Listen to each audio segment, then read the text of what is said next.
The body has a righting reflex, and that's what McGregor and some of these martial artists are using. Also, Alexander Silva, and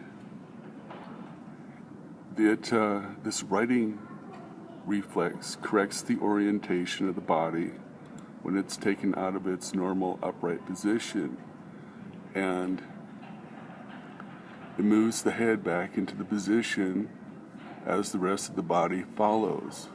So you can do certain exercises to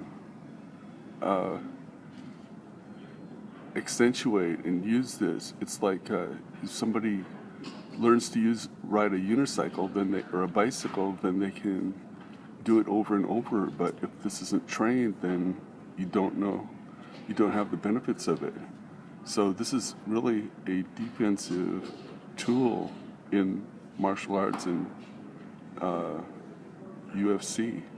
And the system, it's close to the brain. It's composed of certain inner ear organs and all. You can study more of it on Wikipedia.